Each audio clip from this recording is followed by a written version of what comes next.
This video is sort of a bit late, but I thought I'd make the final video on my rebuild. I'm pretty burnt, to be honest. I'm slowly getting through the invitations for the 50 Uber Exarchs, but I have definitely played my fill of Path of Exile this league, and I thought it wouldn't be fair to sort of finish the league off without going over the character, sort of giving people a template of something they can copy from in terms of what I've managed to do with this build. I'm playing Occultist. I made a first video regarding this build a little while ago. Since then I've made some pretty significant improvements to the defense, min-maxed the tree a little bit, and generally got the build to feel a lot better. The two most important factors of this build are the original Sin Ring, all damage being converted to chaos damage, all elemental damage being converted to chaos damage, on top of a pair of gloves with 60% physical damage converted to cold damage, and then we're combining that with the cold mastery, converting every single bit of physical damage we have into cold damage, which is then being converted into chaos damage. We're combining the Expedition's End, allowing us to freeze with all damage, and freezing enemies as if we are doing 94% more damage. You can get up to 100%. This one's pretty good at the 94 end.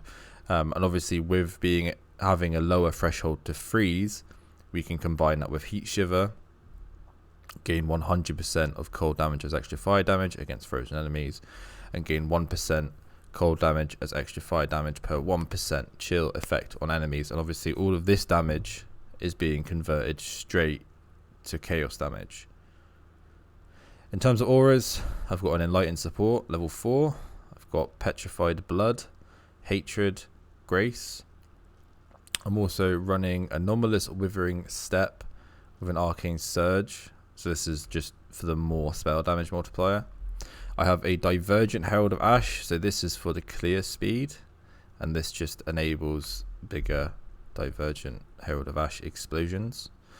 In the wand, I'm running Anomalous Arrogance Support, Herald of Purity, and Vitality. So one of the big factors of this build is how Petrified Blood works. So as you can see, if you go on Path of Building, for example, I won't pull it up now, but I'll explain how it works. Path of Building will not assume that Petrified Blood grants you Overleech if you have any full number above 50 reserved. So if you have 49.9 mana, so 49.9% of your mana reserved, you will gain Overleech. The easiest way to tell if you're getting Overleech is when you use an ability that costs life, such as Reap, or you lose life. You won't regen to above. You won't regen to your full HP. So as you can see, I have 2.3k life, and it's not the full number, so I'm not regenning, which is showing that I've got Overleech. Overleech is really, really important when it comes to mapping. If you don't have Overleech on the build, you need to balance your life to ensure you get the Overleech, because without it, this build feels absolutely terrible. One thing to note, generally what I've noticed is if you take Anomalous Arrogance, the level of the Arrogance ideally needs to match the level of the Vitality. So it's not huge, because Vitality is a flat percent, is a flat number of reservation. However, I found if you have a 21 Arrogance, there's a lot less fucking around you need to do to get it all to work. In my gloves, these gloves are pretty good. You want to go for something similar. You want to go for Unnerve and Cold Conversion. On the implicits is pretty mandatory. If you can get spell suppression, great. Any resistances you need 35% of physical damage converted to cold, because we want to convert all of our damage to elemental damage. And then increased damage with hits against chilled enemies. So this is just making the Heat Shiver do a little bit more. I'm running a Mage Blood. I have one. If you don't have one, this build probably isn't going to feel that good, but I'm sure there's ways to get it working. My secondary ring is just a ring with attributes, life, a decent amount of resistances, and then I have crafted life regeneration. So the reason I've crafted life regeneration is because I'm countering a few mechanics with life regen and recoup, which I'll go over in a second. Amulet, I have a +2 amulet with crit multi, life, and all res. This is pretty good, but they are actually really easy to craft. You essentially just buy the +1 level base, use essences with crit multi until you get life. Cannot roll attack mods, and then add fizz with the crafting bench, and it's like a 95% chance that you add physical skill gems to it, and then you can just slam it and craft something. That's what I did for this one. It's quite straightforward. My shield, I have a +1 power charge shield. Everything else on the shield is pretty much irrelevant in terms of implicits. Spell suppression if you can get it, crit chance is mandatory, high life, and then physical damage is extra chaos damage if you have the craft available, because it's just more damage.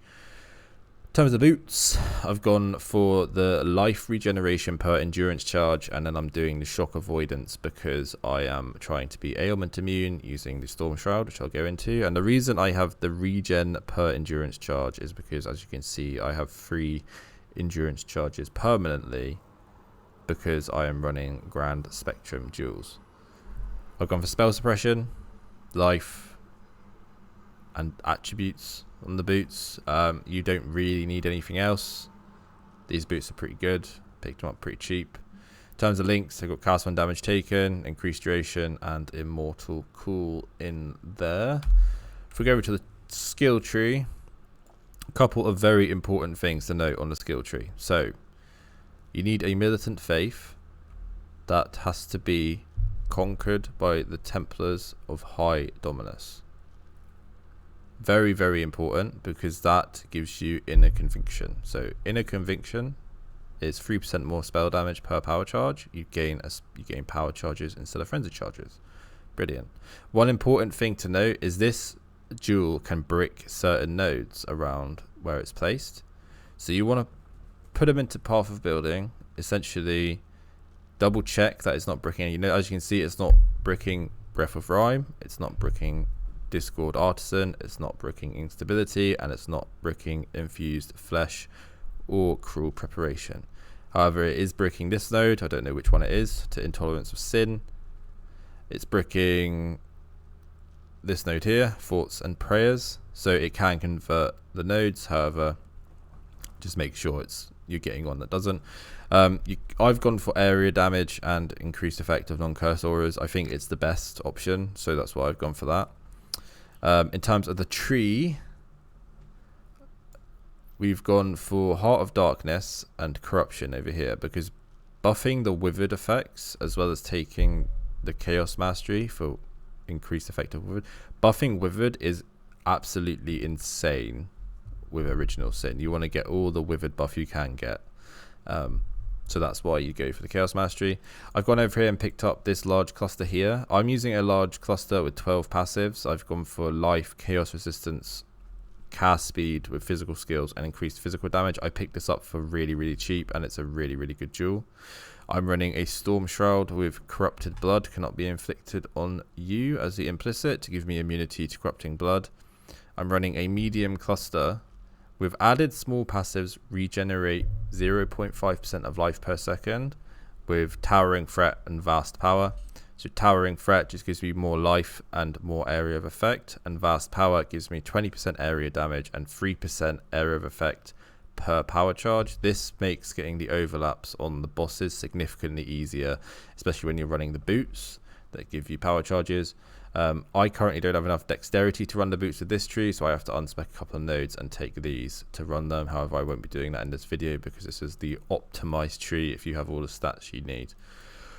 I've taken Arcane Potency. I've come down here and taken Purity of Flesh as well as the Life Mastery. Reduced life cost of skills is very important. I've taken a Reservation Mastery. As you can see in the Reservation Mastery, I also have the 20% increased life reservation efficiency of skills. Is very important when we're using Arrogance. And obviously I've picked up Sovereignty because we're getting increased effect of non-curse auras and increased mana reservation to make sure we can fit all of our auras very nicely. I've come down here to take the power charge and a dual socket. As you can see, in terms of grand spectrums, I'm running maximum frenzy charge. I'm running minimum enduring frenzy endurance, and then I have critical strike. So the reason I went for critical strike and not elemental damage is because I needed to find crit somewhere, and this was the only way I could make it work. Put it over on the left side of the tree. I've taken devotion. I had to take devotion because I needed 10 strength, so I've had to path down here and take this node. I'm sure it's not the end of the world. I've taken instinct here, so spell suppression. I've taken spell suppression mastery, so 12% chance to suppress spell damage if your boots, helmets, and gloves have evasion. So this is very important to make sure all 3 of those have evasion, otherwise you will struggle to hit the spell suppression cap. I have taken Leaf Shade.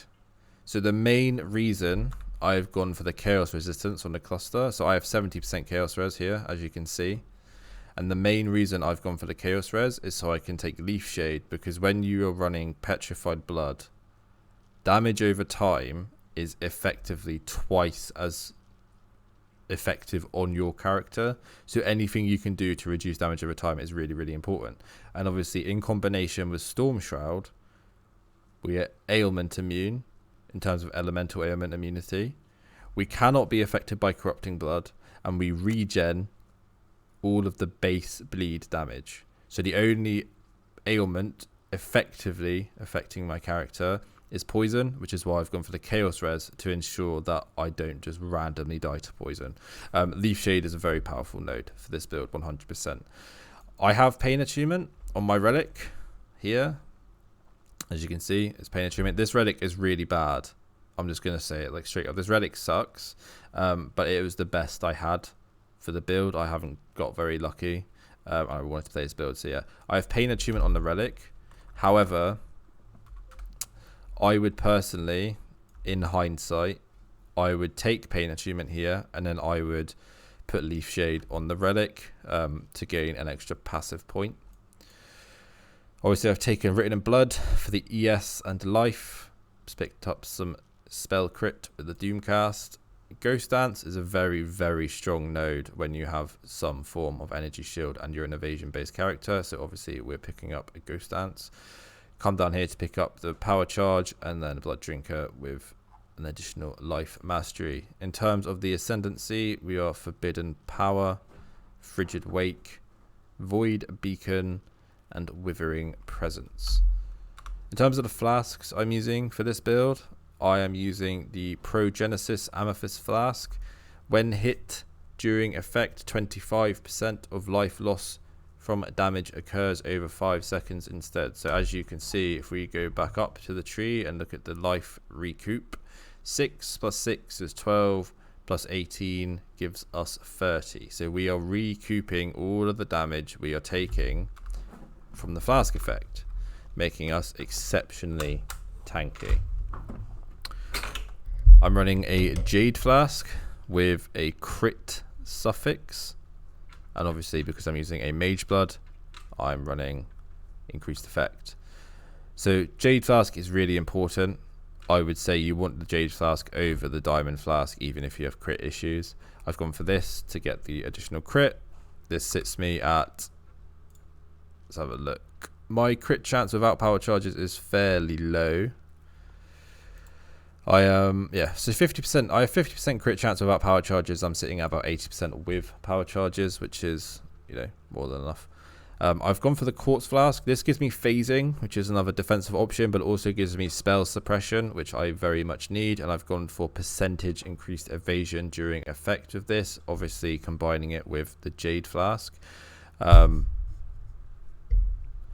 for the Silver Flask. So this one is a little bit different. So I've gone for 70% increased effect and then regenerate 3% of life per second during effect. The reason I've done this is because, as you can see, I can sit here all day and spam Reap and my life is not going anywhere because I'm out regenning it. you know, the life regeneration is absolutely insane. It's all about countering damage over time, essentially, whilst being as effectively tanky as possible.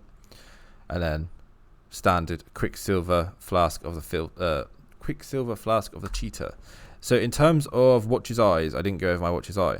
I have gone for a crit chance whilst affected by hatred, and a 8% chance to evade hits while affected by grace. So I couldn't find anything that was going to give me more damage and more defense in combination than these two. The crit chance while affected by hatred is very much mandatory. If you have low crit chance, you will struggle to get high crit chance without this. The evade, tax, and hits while affected by grace, it just gives an extra layer of defense, I find, especially with evasion. If you're stacking evasion, I feel you cannot get that much, like, overall. Like, you get soft capped, and getting a flat 8% from the Watchers is absolutely incredible. So as you can see, I'm sat at 33,000 evasion, and I have an 88% to avoid or evade enemy attacks, which I think is very, very strong. Obviously, I'm spell suppression capped, and as you can see, I'm regenerating 600 life per second. So as a character with 2.3k life, I'm regenerating 25% of my HP every second, and that's not including overleech or the progenesis effect. So it's a very, very, very strong defensive character for mapping. I've had a really, really good time mapping. You do occasionally just get one shot, but this build is a very strong, I would say it could be hardcore viable, but there would have to be a lot of fine tuning to be done. I wouldn't recommend this build in hardcore because of the amount of investment it takes. But that is pretty much everything. This character has been a lot of fun to play. It's definitely a change of pace from Tornado Shot. I've done all content on it. I've done every single Uber boss. I've cleared every single map.